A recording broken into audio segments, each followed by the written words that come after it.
Bom dia a todos. Alguns estão chegando, outros já estão aqui presentes, então muito bom começarmos no horário, às 9 horas, a nossa EBD, porque assim também a gente pode aproveitar o máximo de tempo possível. Esperar alguns irmãos que estão chegando.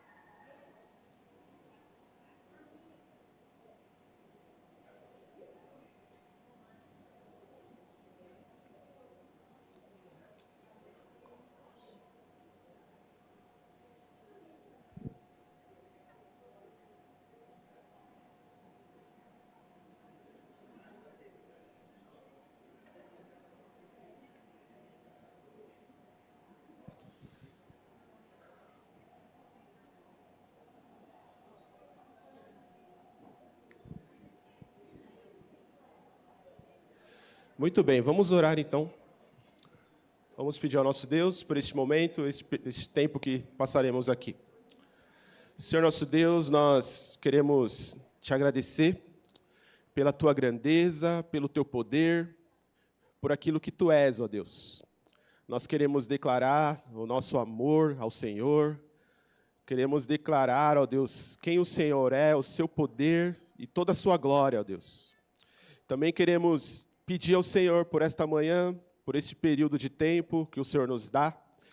Queremos agradecer por ele, ó Deus, pela oportunidade que temos de nos reunir como igreja logo cedo, para aprendermos a tua palavra, ouvirmos o seu recado.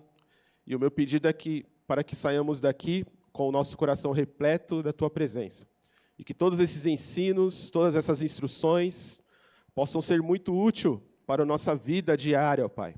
Que o nosso cristianismo venha crescer e que a nossa fé venha se desenvolver cada vez mais a partir dos seus ensinos, a partir dos seus decretos, que revelam o teu caráter santo e que assim possamos nos inspirar e viver para ti, para a tua glória e louvor. Essa é a minha oração, em nome de Jesus. Amém. Os que estão lá no fundo podem se achegar e nós estamos aqui nesta manhã para aprendermos da palavra do Senhor. E hoje seria a nossa segunda aula sobre este tema, esse título, que é perdoar. E nós falamos disso semana passada, demos uma introdução a respeito deste tema. E este tema é baseado no livro do Tim Keller, Perdoar como Devo, como Posso. Então esse livro surge em uma época onde o Tim Keller diz que muitas pessoas elas estão buscando mais a justiça do que o perdão.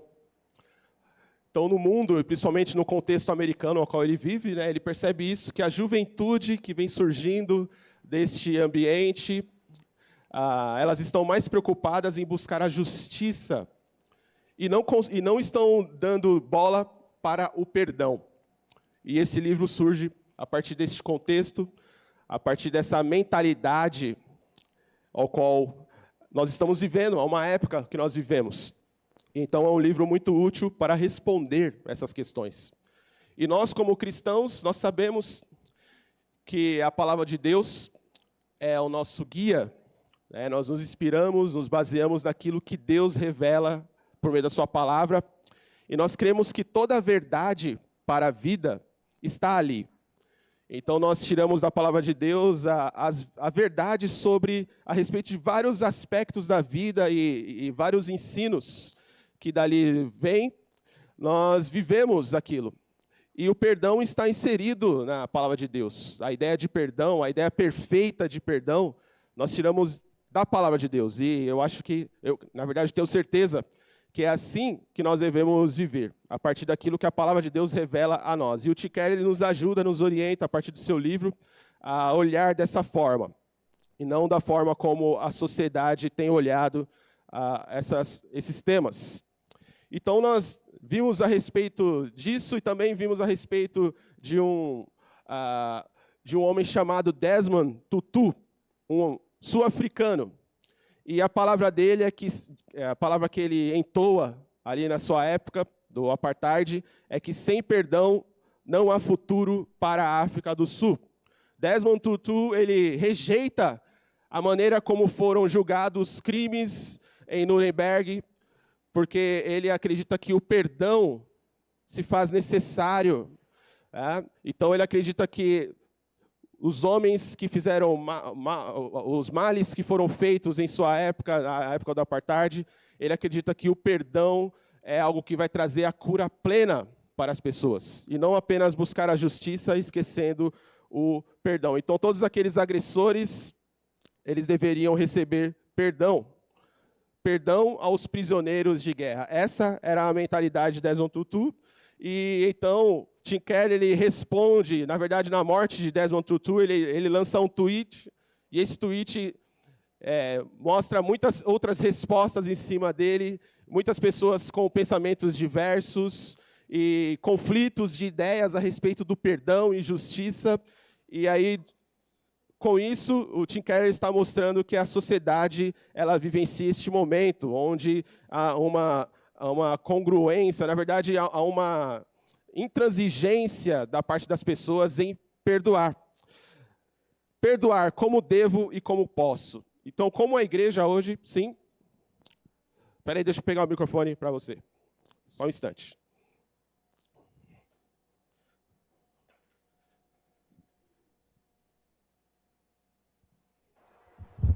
Bom dia, igreja. Deixa eu fazer um comentário nesse sentido. Que nós temos algumas situações aí que eu particularmente entendo como diferentes em relação a perdoar, né? Uma é o perdão nosso, do dia a dia, você como cristão, que você deve abrir mão e tudo mais. Outra coisa é o seguinte, é o Estado, tá certo? A punição do Estado, a justiça, que Deus constitui autoridade e estabelece leis através dos comandantes, através das pessoas. Então, essa posição do nosso amigo Desmond Tutu aí é uma posição pessoal. E outra coisa que é importante quando a gente fala em perdão é o seguinte: o perdão ele requer normalmente arrependimento, né? Então, aquele perdão sem arrependimento, sem uma posição realmente de coração, é complicado, né? Um outro ponto importante que eu entendo, particularmente, biblicamente, é o seguinte: perdão, cara, perdão é divino. O ser humano, para perdoar, quanto mais ele se aproxima de Deus, ele vai realmente conseguindo ter esse coração perdoador, através de Jesus. Agora, é interessante, tem um livro até que o nosso irmão aqui, querido irmão, que o Rodrigo escreveu, Perdão versus Castigo. Certo. Né? Uma coisa é o perdão quando você perdoa alguém, quando você no relacionamento com a sua esposa, com o seu filho, com o seu amigo, com o seu irmão, e você realmente libera o perdão. Outra coisa é quando o Estado, e aí o Estado, se a gente entender que realmente, biblicamente, ele também é constituído por Deus, esse perdão ele muda um pouco de figura, porque senão nós vamos começar a defender ou aceitar o erro, né? Aquela pessoa que matou, que fez isso, fez aquilo, que aprontou 1001, e você simplesmente fala assim, não, eu estou perdoando porque...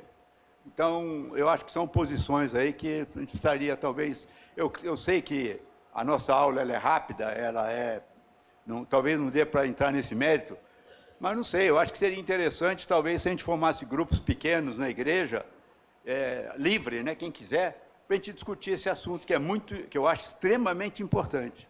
Sim. Só um minutinho aqui. Perfeito. E é justamente esse choque que a aula quer trazer de início, né?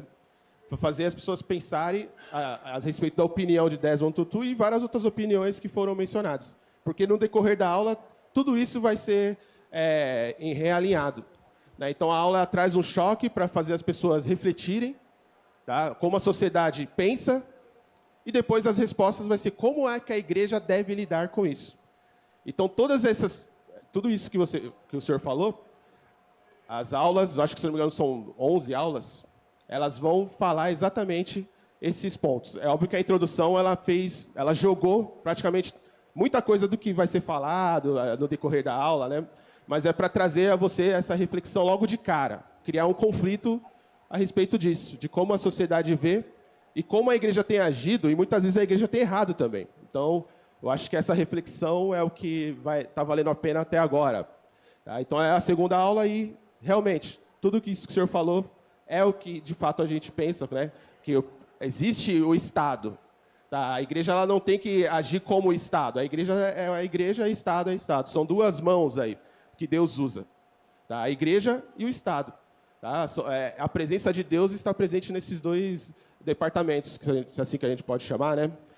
João Calvino vai falar isso, né? Que o Estado é a força de Deus, é o chicote de Deus, tá? Com aqueles que transgridem a lei. E a igreja realmente faz parte também disso, tá? Daquilo que Deus colocou aqui neste mundo, principalmente no que se relaciona a manter as coisas alinhadas, coisas que o Estado não é capaz de fazer, a igreja vai realmente fazer. Só um pouquinho. Outra pergunta, por favor.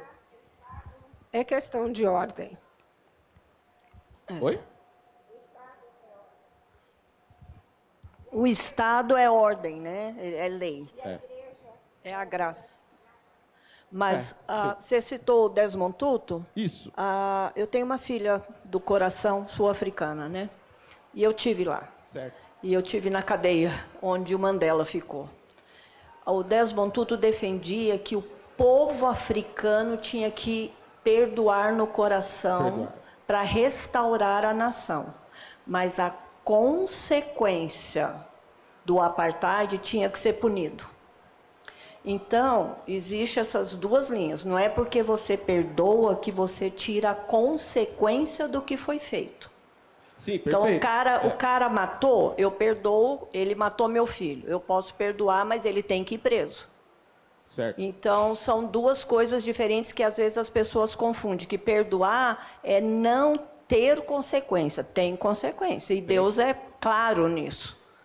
Com certeza. Ele sempre deixou o povo dele sofrer consequências de decisões erradas, apesar de amar o povo. Exatamente. As aulas elas vão falar tudo isso que vocês comentaram, as consequências, né? Então, a gente sabe, por exemplo, Davi, né? Se a gente poderia citar o estado dele de ter pecado e houve as consequências. O próprio Moisés pecou e houve a consequência, mas Deus perdoou. Mas o que a gente quer ressaltar é que o perdão vem em primeiro lugar. Tá? O coração perdoador ele deve vir mesmo que a pessoa depois vivencie aquelas consequências, mesmo que não haja como conviver o relacionamento, mesmo que o relacionamento não seja restaurado, o perdão ele tem que ocorrer. Tá? Então, é basicamente isso, e vocês estão realmente ligados, antenados. Isso é muito importante. Então, nós vamos só rever algumas coisas sobre a aula. Nós vimos também a posição de James MacDonald. Ele define o perdão como a decisão de libertar uma pessoa da obrigação resultante de uma ofensa. Perdão é a decisão de libertar uma pessoa da obrigação resultante de uma ofensa.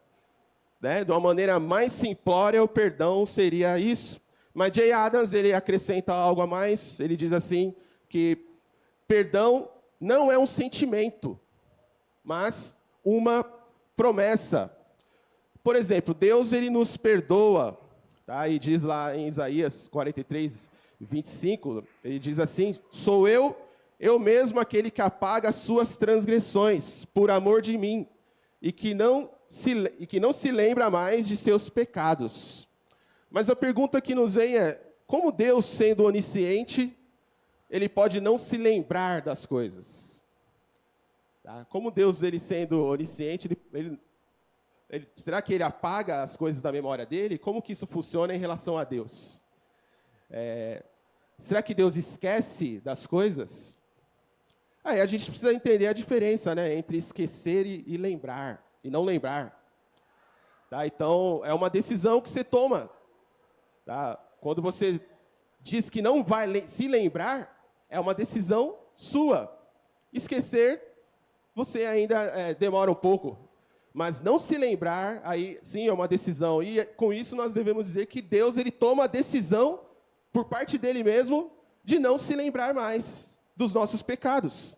E isso é maravilhoso, né? Já pensou se Deus ele se lembrasse toda vez que a gente pecasse, ele viesse daquela forma punitiva, dizendo, tá vendo? Esse é o papel do inimigo, né?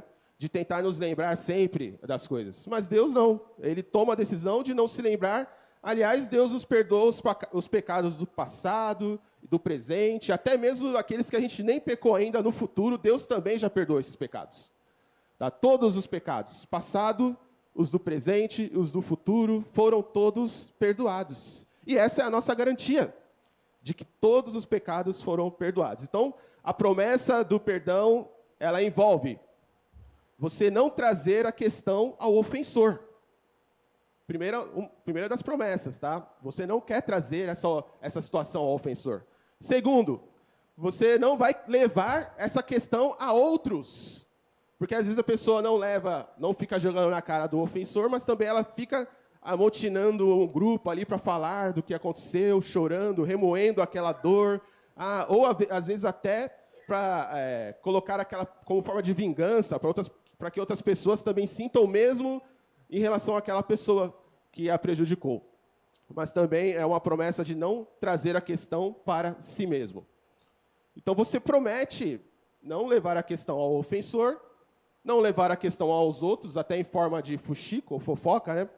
E não trazer a questão para si mesmo. Neste aspecto, Jay Adams ele acerta nessa questão, de que não é um sentimento, mas é uma promessa. Você promete a você mesmo, né? Você sai de casa prometendo essas coisas. Porque se isso não ocorre, de fato, fica difícil, porque toda vez você vai topar com aquela pessoa e tudo aquilo virá à tona. Mas se você promete não se lembrar daqueles fatos, aqui o perdão ele vai ser mais garantido. Outra pessoa deseja falar algo? Por favor, alguém leve o microfone ali.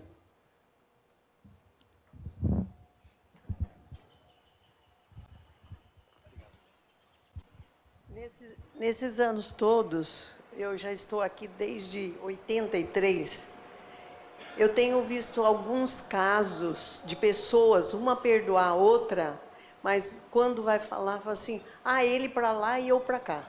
Eu perdoo, mas não quero estar no mesmo ambiente que ele está. Isso que o senhor falou, tem que perdoar e amar o irmão, e esquecer e entregar para Deus. Mas a gente vê que perdoa só de boca, não perdoa de coração. Isso tem me chocado um pouco. Aí o relacionamento, a questão da restauração do relacionamento leva tempo.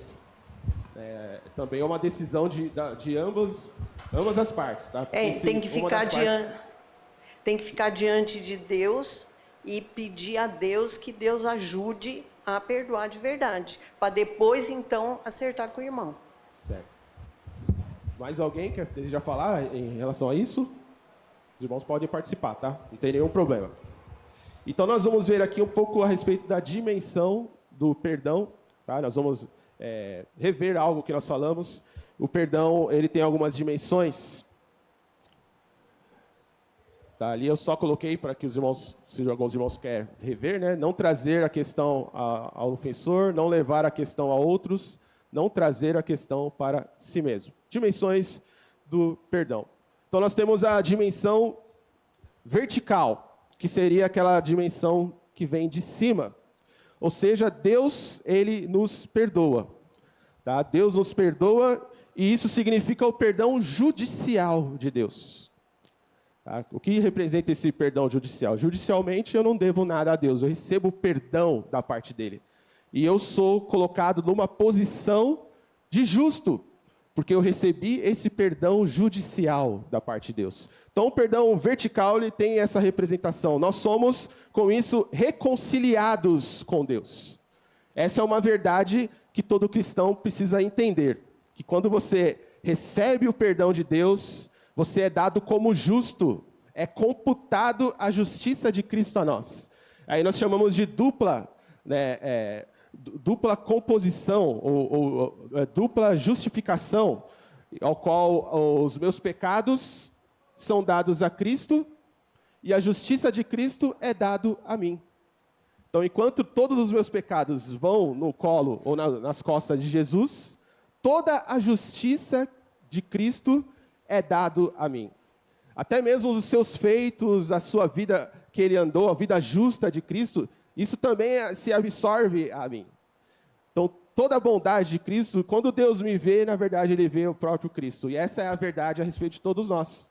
Tá? Quando nós recebemos Cristo, Deus olha Cristo em nós. Porque o nosso velho homem foi deixado para trás. Isso é importante a igreja saber, todos nós cristãos, saber que diante de Deus eu estou numa dimensão ao qual o perdão vertical foi me dado, que é justamente esse perdão que revela a reconciliação. Nós também temos a outra dimensão, que é a interior, para dentro. Se a vertical é de cima, que nós recebemos algo de Deus, o interior é algo que nós recebemos dentro de nós. E é essa dimensão que nos faz perdoar. Ou seja, é a nossa condição interior que está sendo colocada aqui. De fato, eu recebo o perdão vertical de Deus, mas Deus coloca em mim uma situação ao qual me deixa disponível, me faz disponível a reconciliar outros, por causa de uma disposição dentro de mim. Então, há uma mudança, de fato, dentro do meu coração, que me faz escolher perdoar. Porque você é um cristão, você foi feito um crente, você foi justificado e reconciliado. Agora, Deus te dá a condição para perdoar qualquer tipo de frustração, qualquer tipo de situação ao qual você é acometido. Então não tem como o cristão dizer, eu não consigo perdoar, se o próprio Deus te deu a capacidade para isso. Então você estará aí dizendo que Deus não foi tão bom assim, Ele não te deu todas as condições necessárias para isso. Então aqui nós vemos que a condição interior, ela revela isso, tá? Nós temos também a terceira dimensão, que é horizontal. Essa é para fora. Aqui diz que essa situação que nós somos acometidos revela a nossa maneira de perdoar outras pessoas. É a capacidade de oferecermos reconciliação a outros. Da mesma forma que nós somos reconciliados, nós agora nos tornamos agentes reconciliadores. Essa é uma posição do cristão, essa é uma identidade dada ao cristão, de ele se tornar um reconciliador. Alguém que promove paz, alguém que promove a justiça de Deus, que ama essa justiça e tenciona em cada situação promover essa justiça ao mundo. Tá certo? Então, nós somos agentes da reconciliação. Essa é a nossa identidade, esse é o nosso caráter a partir de Cristo Jesus. Aqui nós devemos levar em conta que, uma das coisas até que foi comentado, né? Embora se enfatize essa questão da reconciliação, e que isso faz parte também do perdão, nós devemos saber que, em alguns casos, isso não é possível. Tá? Em alguns casos, a reconciliação não será possível. De fato, às vezes o perdão ocorre, mas a reconciliação, andar junto, talvez não será possível. Mas isso não quer dizer que você não vai dar tudo de si para que isso aconteça. Isso não quer dizer que você vai fazer a sua parte. Do que depender de vós, tende paz com os outros, diz a palavra de Deus. Então, depois que você esgotou todos os seus recursos, depois que você fez de tudo para buscar a reconciliação, às vezes ela não será possível. Vai depender das duas partes, desejar isso. Tá? Lá no fundo, por favor, alguém. Aí eu preciso de alguém também que leve o microfone.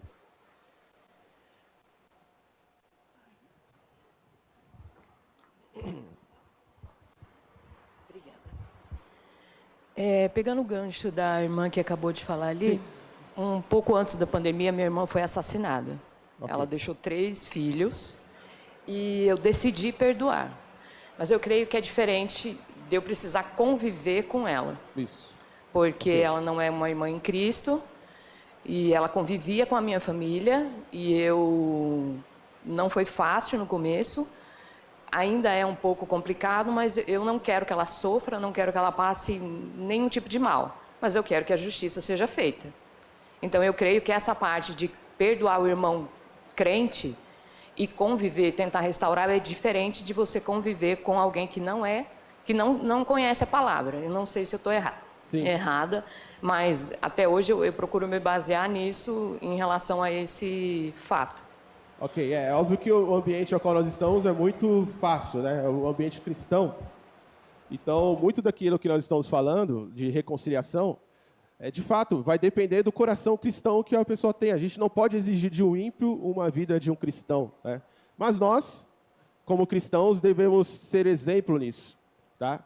Nós, como cristãos, cabe a nós que conhecemos a palavra, nós que recebemos o perdão vertical, nós devemos lutar de todas as nossas forças para que a reconciliação seja em primeiro lugar, porque a igreja é o modelo para a sociedade, deve ser o exemplo para toda a sociedade. Então, perdoar alguém não significa que você deva confiar nele de novo, tá? Não significa que você vai confiar. Por exemplo, um exemplo muito prático aqui. Vamos supor que você tenha um pai que não é cristão, e ele é uma pessoa que bebe, e quando ele bebe, ele é um alcoólatra, então ele se torna uma pessoa muito agressiva, tá? E ele costuma bater, ele costuma ferir as pessoas. Então, o que você vai fazer? Você vai perdoar o seu pai por isso. Porém, você não vai ficar convidando ele para as festas, tá, que você vai ter na sua casa, ou você não vai receber o convite dele para frequentar uma festa que ele for fazer, porque você sabe que vai ser, com certeza, é algo que vai acontecer. Ele vai beber, ele vai se tornar agressivo, ele vai ferir as pessoas com isso. Então, você pode se afastar dele, mas você vai perdoá-lo, tá? Então, é isso que nós estamos falando. Nós, como cristãos, somos sempre as pessoas que buscam o perdão em primeiro lugar. Alguém mais? Muito bem, vamos prosseguir, então. Então, sobre as dimensões, aqui, o que nós devemos guardar é que a dimensão horizontal se baseia na dimensão interior. E a dimensão interior se baseia na dimensão vertical. Então, aquilo que você faz horizontalmente tem como base a dimensão interior. Tá? E aquilo que você recebe no interior tem como base a dimensão vertical. Então, uma leva a outra. Uma leva a outra e é necessário que a outra aconteça para que a última seja eficaz, tá? Então, aquilo que você é como alguém perdoador se baseia naquilo que você recebeu de Deus interiormente. Então, nós vimos a respeito da parábola, tá? Daquele homem que não perdoou apesar de ter sido perdoado pelo seu Senhor. E aí essa parábola ela revela as nossas falhas em perdoar. Tá? Então, o importante é ver a parábola neste óculos, né, com essa visão. Essa parábola não só revela todas essas coisas, mas aquilo que a gente viu na aula passada, mas também revela nossas falhas. Nós somos falhos, na maioria das vezes, em perdoar. O fato é que o servo impiedoso, no capítulo 18 de Mateus, ele não mudou a sua atitude. E percebam que se algo parecido não acontece com a gente, né? Será que em alguns momentos nós não falhamos em demonstrar o amor de Deus às pessoas, a misericórdia de Deus, aquilo que Ele espera de nós? Será que quando as pessoas pecam contra nós, de imediato nós queremos rebater isso com algum tipo de vingança? Muitas vezes nós agimos como este servo impiedoso. E é difícil perdoar neste aspecto, tá? Para nós é difícil. Então nós vamos ver aqui algumas formas que muitas vezes nós costumamos usar para não perdoar ou para racionalizar o perdão. Alguns vão dizer, eu não posso perdoar porque é grande demais. Eu não posso perdoar essa ofensa porque ela foi grande demais. Agora eu quero que você pense um pouco a respeito dessa frase, dessa resposta. E eu quero que você pense comigo, eu quero que você reflita. Será que este não é um fato importantíssimo ou uma razão demais, mais que importante, para que você possa perdoar? Será que o problema grande, a grandeza, a potência desse problema não seria uma razão mais que necessária para que você possa perdoar e não omitir esse perdão? Então você não deveria carregar algo muito grande nas suas costas. Quando você reflete nessa desculpa, é isso que nos vem à mente, né? Se o problema é muito grande, então você precisa se livrar dele. Não carregue algo tão grande nas suas costas. Então, esse é o motivo pelo qual você precisa perdoar. E essa desculpa se torna inválida a partir daí. Outra desculpa que algumas pessoas vão usar é essa, justamente essa. O tempo vai curar. E eu diria a vocês que também essa não seria uma boa razão para você perdoar, porque o tempo não cura nada. O tempo não vai curar, porque a ferida, ela estará presente. Imagine um machucado que você tem aqui, né? Ele cria aquela casquinha, não é verdade? E ele continua ali. Mas se você esbarrar em uma parede, em algum local, será que aquela ferida não vai abrir novamente? E vai começar a sangrar?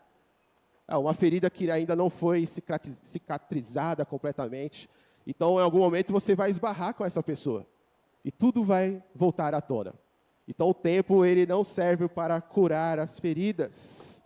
Ou seja, você pode ir ao shopping, você vai encontrar essa pessoa, até mesmo na igreja você vai encontrar essa pessoa, ou você vai no mercado, essa pessoa estará lá, e você perceberá que a ferida não foi curada ainda. Às vezes você vai encontrar aquela pessoa, então você vai se abaixar e vai sair de fininho para não se encontrar com ela. Ok? Então, o tempo não vai curar. Outra que nós podemos observar, que muitos usam, é: vou perdoar quando a outra pessoa disser que está arrependida. Mas essa pessoa nunca vai pedir perdão a você.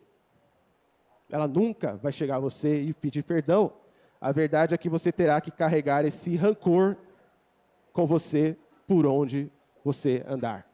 Dificilmente a pessoa chegará a você pedindo perdão. Então, não use essa desculpa. Uma outra: não posso perdoar se não consigo esquecer. Então, é um outro argumento aqui que está errado, pois o que acontece é justamente o oposto disso. Porque, na realidade, você não poderá esquecer enquanto não estiver disposto a perdoar. E, além disso, a recusa em perdoar é a decisão de rever regularmente a ofensa.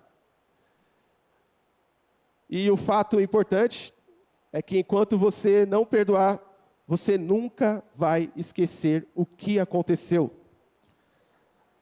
E outra coisa que nós precisamos saber é que os resultados de tudo sempre vêm após o perdão, e não antes do perdão.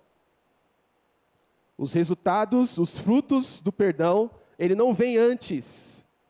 A alegria não vem antes, a disposição de paz não vem antes. Então não fique buscando estar em paz, não fique buscando estar bem, não fique buscando isso, porque após o perdão, aí sim, os frutos do perdão vão começar gradualmente a vir na sua vida. Então algumas pessoas estão guardando isso, estão ali rancorosas, estão prendendo o perdão, escravizadas com isso, esperando ainda viver em paz. Isso não vai acontecer. Tá? Alguém gostaria de falar lá no fundo? Por favor, pode se pronunciar. Opa, tem fone. Bom dia a todos. Bom dia. Pastor, é o seguinte, essa situação de perdão, eu acho uma coisa muito difícil. Embora o Senhor Jesus perdoou, né? E ele fala: perdoai-vos uns aos outros como eu vos perdoei. E quando Jesus perdoa, ele esquece. Entende? Ele trata aquela pessoa como era antes. Eu penso assim, me desculpe, eu penso assim: se a pessoa perdoa, ela não vai poder ficar guardando mágoa, ou pensando, ou recusando essa pessoa. Não deve dar o outro lado do rosto. Então eu não sei, desculpa, mas eu não concordo assim, de perdoar, como a irmã comentou. Ela teve dificuldades. Eu acho que ainda vai ter dificuldades, porque o coração dela não perdoou. Meu pensamento, tá? Então, acho que essa irmã vai ter problemas lá na frente também consigo mesmo. Vai ter essa mágoa no coração, porque realmente não perdoou. Porque quando a gente perdoa, a gente esquece pode lembrar do erro, mas eu tenho que superar esse erro que ela fez. Para realmente perdoar, pode ser demorado, pode ser longo, mas eu creio que Jesus falou: perdoai-vos uns aos outros como eu perdoei que morri por vocês, pecadores e inimigos da cruz, que tornaram agora filhos de Deus. Mas nós éramos inimigos. Então ele perdoou. Esse é o meu pensamento. Desculpa qualquer coisa. De tudo isso, assim, o mais importante é aquilo que eu falei, né? O perdão é uma decisão de você não se lembrar, né? Você decide. Então é algo que você constrói, é algo que você age, tá? Então você decide não se lembrar. Não decide, é uma decisão que você toma. Assim como o perdão é uma decisão que você toma de chegar até a pessoa e rogar-lhe perdão, a decisão de não se lembrar é a sua parte, é você que faz isso. Tá? Mas agora Deus, ele nos dá todas as condições. Tá? O papel de Deus é nos ofertar todos os dons, todos os frutos do Espírito Santo. E se você olhar a razão dos frutos do Espírito Santo estarem ali, ou ser dado por Deus, é justamente para que o nosso coração seja absorto da verdade dele, ou do Espírito dele, e para que possamos agir como ele agiu. Né? Jesus, de fato, era totalmente cheio do Espírito Santo. Tá? Então, essa busca pelo Espírito, essa busca pelos dons, os frutos que o Espírito traz a nós, ele nos auxilia a lidar com os relacionamentos dessa vida. Tá? Então, nós temos o poder do Espírito Santo para agir.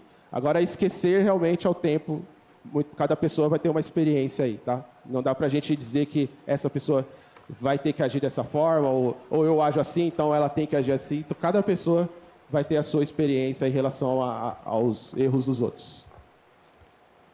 Aqui.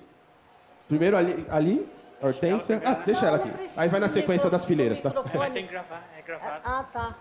Ô, pastor, eu queria saber a respeito dessa passagem que diz que acho que a maioria das pessoas interpretam que se a pessoa bater de um lado, você deu o outro. Mas em hebraico, o senhor me esclareça se eu estiver errado, em hebraico não é você dar a outra face, é você se afastar. A pessoa bateu, você se afasta. Não é bateu, eu dou outro lado. Ah, bate aqui do outro também. A gente viraria um saco de pancada, né? Porque tem pessoas audaciosas para isso. Então, não é bati do outro lado. Não está escrito isso em hebraico. Quando a pessoa bater, você se afasta. É isso que Jesus quis dizer. Eu estou errada? Se a passagem é essa? Não é literal, né? A passagem você se afasta.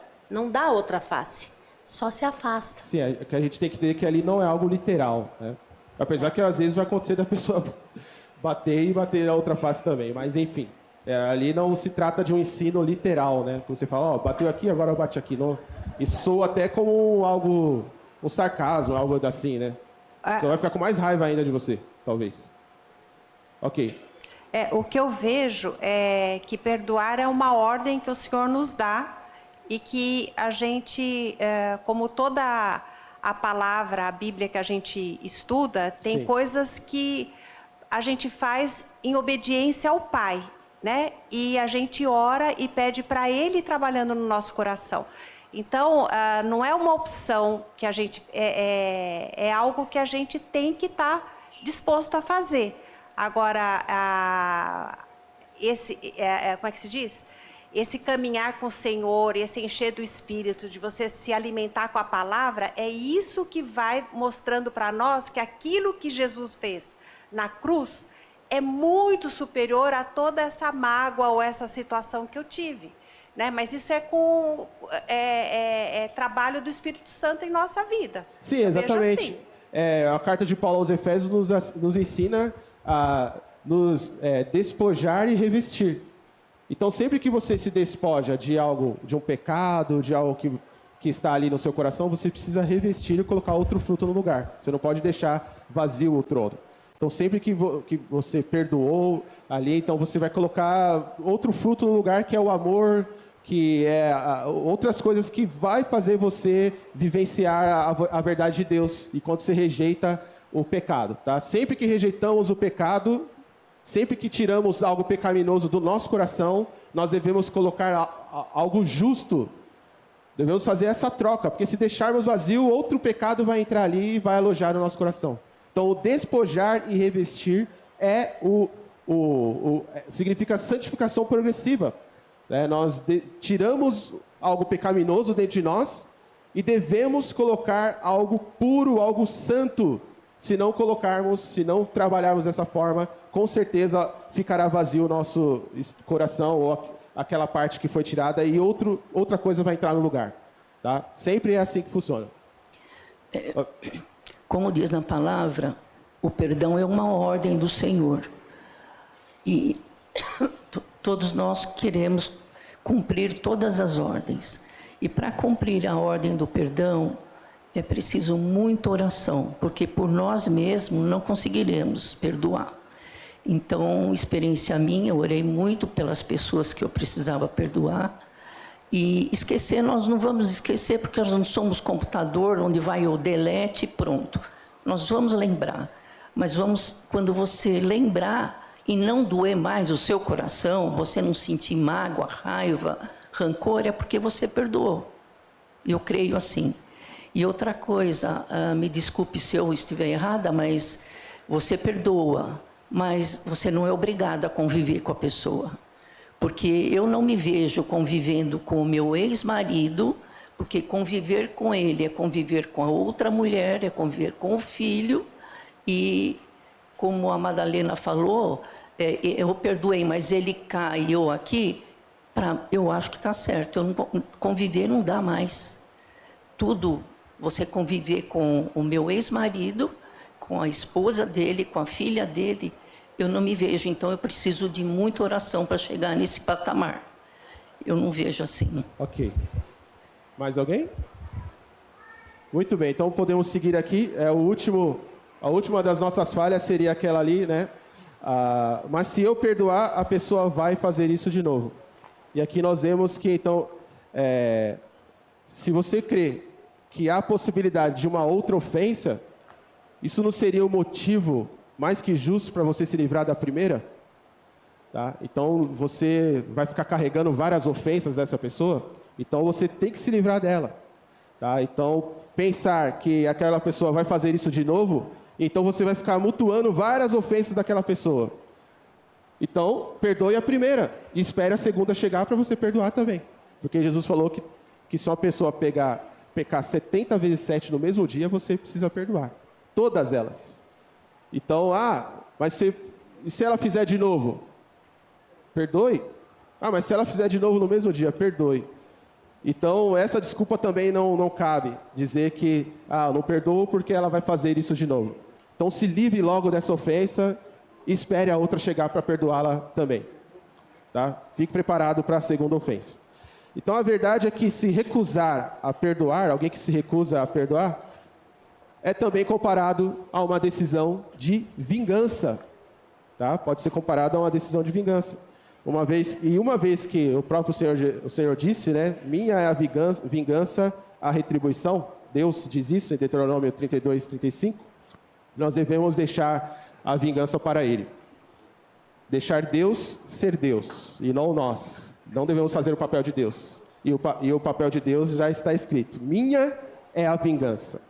Tentar se vingar, tentar se esconder, tentar fugir, tentar inventar desculpas, isso não cabe, então, em relação ao crente na vida de perdão, no viver de perdão.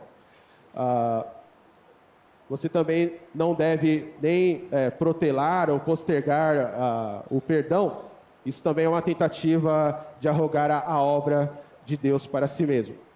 Então, é justamente esses pontos que a parábola nos ensina.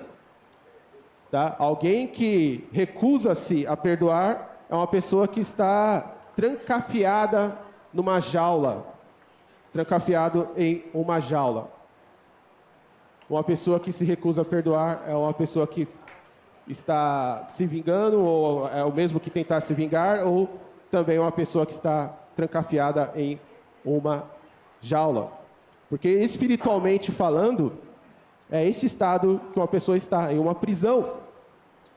Se você voltar os seus olhos aí para a parábola do capítulo 18, ao qual nós lemos semana passada, aquele servo impiedoso ele é jogado em uma prisão. Tá? E isso vai revelar, isso é bem realista para nós, mas isso também revela o estado espiritual dele. Tá? Em uma prisão, está aprisionado e ele não consegue perdoar.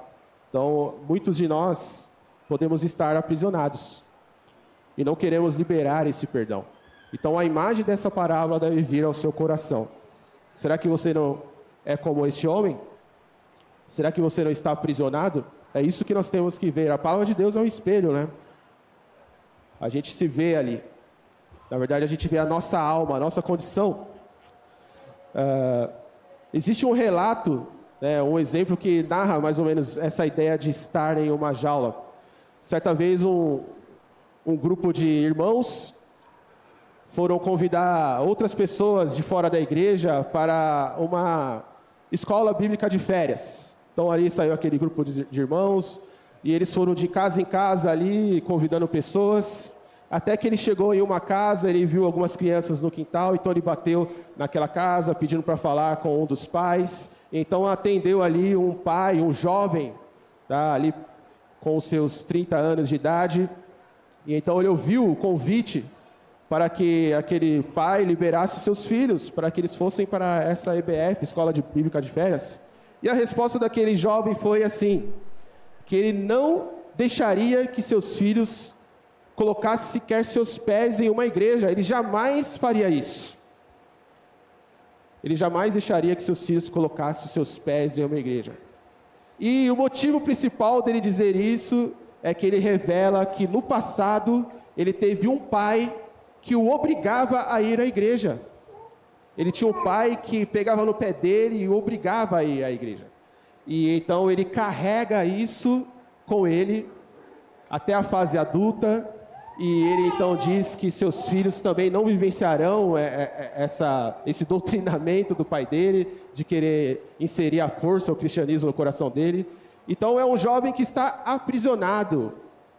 Ele não conseguiu perdoar o pai por ter obrigado ele a frequentar os cultos. E ele carrega isso, e ele está descontando isso nas pessoas, inclusive nos próprios filhos. Essa mágoa, essa dor, ou seja, é uma pessoa que está numa jaula.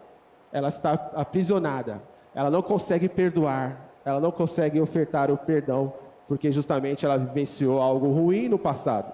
E muitas pessoas, talvez você vai encontrar aí, estão vivenciando esse mesmo problema, tá? Estão aprisionados no ressentimento, estão aprisionados no rancor, e não conseguem se libertar dessa jaula. O seu coração está totalmente entregue a isso. Então, para vocês essa manhã, eu queria dizer algo, né? Se você crê no Evangelho, se você crê que você foi salvo pela graça, se você crê no perdão gratuito de Deus, mas ainda você se mantém rancoroso, você ainda se mantém alguém com o coração machucado terrivelmente, você está impedindo que os benefícios do Evangelho se tornem possível na sua vida. Você não está deixando o Evangelho fazer a diferença no seu coração. Você está se enganando, dizendo que é uma pessoa transformada, uma pessoa liberta pelo Senhor Jesus, mas ainda o seu coração está trancafiado, você não consegue liberar o perdão, você está se enganando. Porque um dos principais frutos do Evangelho é justamente a reconciliação, que te faz ser um agente reconciliador, liberando o mesmo perdão que você recebeu de Deus para outras pessoas. O maior erro daquele homem da parábola foi justamente esse, de se ver ou se achar alguém por algum período liberto, porém ele não teve a atitude de um crente genuíno, e liberar o perdão para outros. E o término dessa parábola, ela nos vai dizer isso. Se você guardar ressentimento ou se vingar de alguém, mesmo que afirme que é um pecador salvo pela graça, na verdade, você não acredita nisso. Essa é a realidade tua. caso você ainda vivencie essas mágoas no seu coração. Mas o fato é que há esperança para nós. Há esperança, porque o poder transformador do perdão nos vem por meio de Jesus. Há esperança para todos aqueles que estão vivenciando isso. O poder de Jesus vem até nós. A pessoa de Jesus vem até nós para fazer-nos pessoas que se libertam e libertam outras pessoas, liberando o perdão. É o poder de Cristo em nossos corações que faz isso. E nós estamos aqui cientes disso, cremos nessas verdades e queremos desfrutá-las, queremos vivenciá-las, queremos distribuir tudo isso que Deus tem nos transmitido e fazer de nós exemplos de pessoas que perdoam. Eu vou ter que correr um pouquinho aqui, mas nada será perdido, tá? Você está com alguma raiz de amargura sendo cultivada? Há alguém que você precisa perdoar? Tá? É algo para que a gente possa refletir neste momento. Nós vamos tratar um pouco agora do desvanecer do perdão, ou seja, o dissolvimento do perdão na sociedade como um todo. Então, na sociedade moderna é o que nós vivemos. O perdão ele foi meio que extinto e agora o Evangelho de Cristo Jesus ele vem para nos inserir neste ambiente de pessoas que perdoam. Houve no passado um movimento chamado Me Too. Então ele trouxe à tona muitas questões sobre vítimas de abuso, né? E que com isso veio à tona a questão do perdão. E uma mulher ali chamada Danielle Berrin, em um artigo da New York Times, ela perguntou: devemos perdoar os homens que nos violentaram? Então ela concluiu que não estava pronta para perdoar o seu agressor, mas comentou sobre a possibilidade de, talvez, com a restituição pública e particular, isso motivasse ela a perdoar. Então, a ideia é que ela não estava pronta, mas talvez se viesse à tona a restituição, algo mais público, talvez isso moveria o coração dela a perdoar. O que está por trás deste conflito sobre o perdão? Tá? Nós não podemos negar todas as queixas, todos os problemas, todas as discussões. Aqui nós tivemos muitas delas, né, em relação ao perdão. E nós também não devemos negar que há vários modelos problemáticos que as pessoas se utilizam para perdoar. Vários modelos que estão aí no mundo, de forma geral, que muitas pessoas têm se utilizado. E eu quero mostrar apenas alguns desses modelos. O primeiro dele é a pressão para perdoar incondicionalmente, que nós também podemos chamar isso de graça barata. Então, há um exemplo aqui bem prático para vocês. Uma mulher, na verdade, uma freira chamada Daiane Ortiz. Era uma freira americana. E ela, então, iniciou a sua missão há uns 2 anos atrás nas montanhas ocidentais da Guatemala. E, então, ali ela ensinava as crianças indígenas a ler, tanto a ler como a escrever. Porém, no dia seguinte, ela foi sequestrada, torturada, estuprada por militares da Guatemala. E quando ali os superiores descobriram que ela de fato era uma cidadã americana, aqueles homens, aqueles sequestradores, eles soltaram e mandaram que ela não falasse nada sobre o incidente. E os homens disseram a ela que ela deveria ser uma boa freira e perdoar. Simplesmente um perdão incondicional. Aqueles homens fizeram algo contra aquela mulher e eles intencionavam, já que ela era uma cristã, já que ela era uma freira, então eles queriam se utilizar dessa manobra e dizer, olha, já que a palavra diz isso, por que então você não segue agora neste momento? Meio que impondo o perdão, tá? Então siga isso, seja uma boa freira e perdoe todo mundo. E não há nenhum problema com isso, meio que eles jogaram isso, tá? Então aqui a ideia do perdão está sendo usada contra os abusadores, e não a favor deles, porque eles achavam que, uma vez que ela tivesse perdoado, aqueles homens poderiam então ficar bem com eles mesmos e seguir a vida deles, mas e a vida dela? Eles não estavam pensando nisso. Então isso é um modelo errado a respeito do perdão.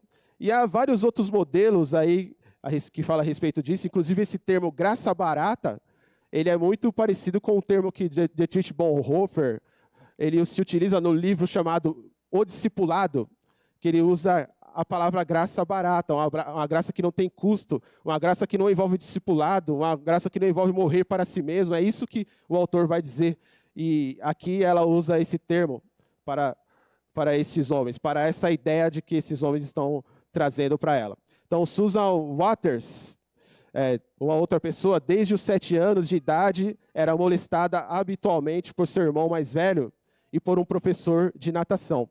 Bem mais tarde, Susan buscou refúgio na literatura cristã. Ela ouvia de alguns amigos que deveria abrir mão de sua raiva, perdoar e esquecer. E Susan ela percebeu que dentro da igreja, a noção de perdão era frequentemente usada contra as vítimas de abuso e de injustiça.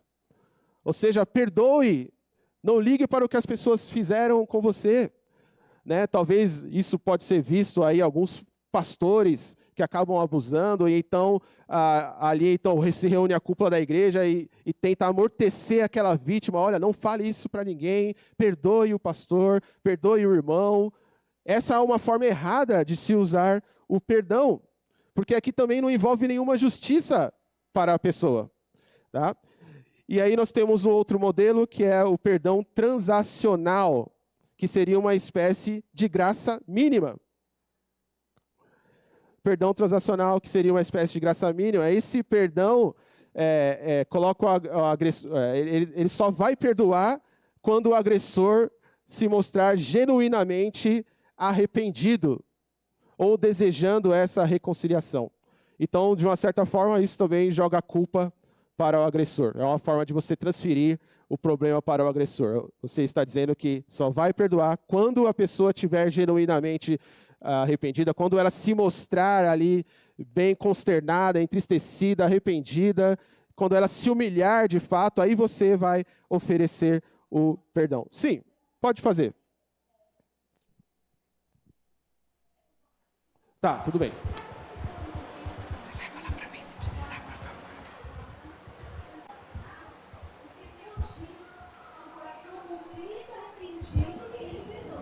Então, Deus requer de nós o arrependimento para que haja perdão, Sim, certo? Ele requer. Será que essa forma de pensar, nossa, não tem um fundo disso? A gente requer do outro também o arrependimento para que a gente dispense o perdão? Exatamente. É isso, nós muitas vezes esperamos do outro essa questão do arrependimento. Mas a Bíblia trabalha os dois aspectos.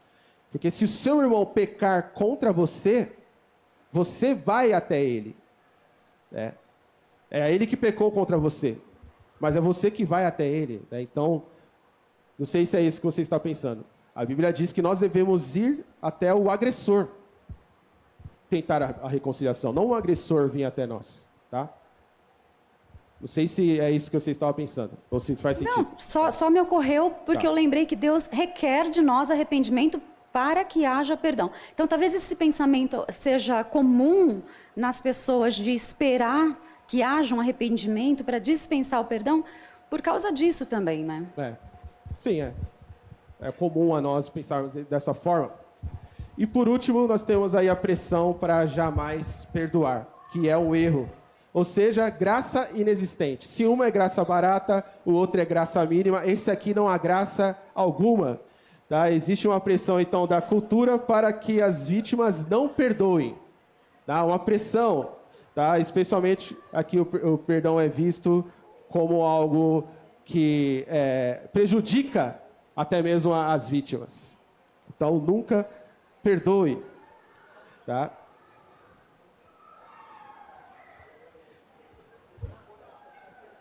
O meu tempo já foi. Mas foi boa a participação dos irmãos, tá? Gostei muito. Eu só vou passar um vídeo aqui agora. Peço para os irmãos colocarem esse vídeo.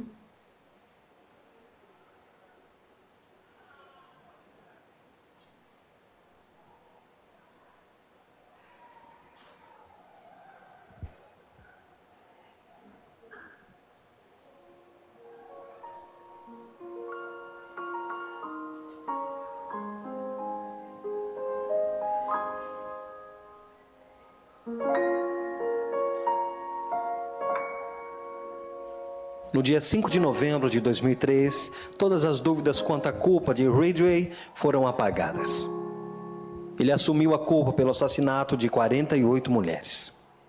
Ele concordou em cooperar com as investigações sobre suas vítimas e o local onde seus restos mortais poderiam ser encontrados. Fazendo assim, ele evitaria o julgamento e a possível pena de morte. Como você se declara diante da acusação de homicídio qualificado em primeiro grau, como descrito no processo 1, pela morte de Wendy Lee Caulfield? Culpado. Como você se declara diante da acusação de homicídio qualificado em primeiro grau, descrito no processo 2? Culpado, culpado, culpado. É como se ele não tivesse um pingo de remorso pelo que fez. Sabe, ele matou tanta gente que nem ao menos se lembra quem eram, como eram. Eu simplesmente não consigo acreditar que alguém tenha matado toda essa gente e não se lembra deles.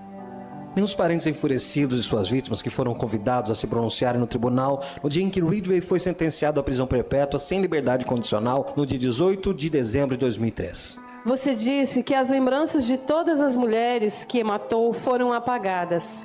As nossas não foram. Você disse que elas não significavam nada para você, mas ela significava tudo para nós. Ela era uma mãe, ela era uma esposa, ela era uma irmã, e nós sentimos a falta dela.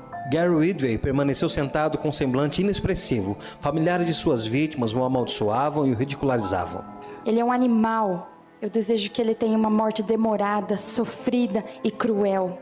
Ele vai para o inferno, que é o lugar dele. Mas o seu semblante enrijecido começou a se despedaçar, quando o pai de uma de suas vítimas apareceu, para surpreendê-lo com uma dose de bondade humana. Sr. Ridgway, há pessoas aqui que lhe odeiam. Eu não sou uma delas. Você dificultou para mim a prática daquilo que eu creio, que é o que Deus quer que eu faça, que é perdoar. Você está perdoado.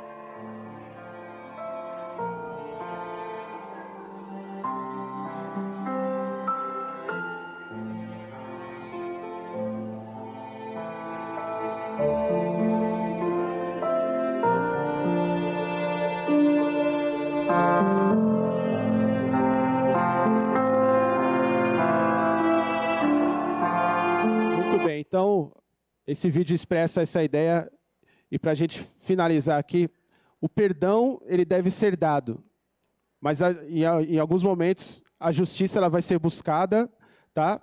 E a justiça real, verdadeira, nós sabemos que vai vir por meio do próprio Deus, tá? Por exemplo, eu acredito que em alguns casos as pessoas não receberam a justiça correta aqui neste mundo. Mas, em algum momento, diante de Deus, elas, de fato, receberão a punição pelos seus crimes que elas fizeram aqui. Por exemplo, eu acredito, né, e todos nós sabemos, é uma verdade, que Hitler não recebeu a justiça necessária, tá, dos crimes que ele cometeu. Mas, diante de Deus, a justiça será perfeita. Então, algumas coisas que as pessoas fizeram com você, talvez a justiça não será feita, não será satisfeita aqui, né? Então, nós devemos ter isso em mente. E quando crimes que são cometidos na igreja, a igreja precisa buscar a lei para isso. Tá? Alguns pecados que envolvem crimes de abuso sexual, outros tipos de crimes, a igreja tem que denunciar essas pessoas que cometeram esses crimes. Mas também deve perdoar. Tá? Então, que Deus nos abençoe. Até a próxima aula.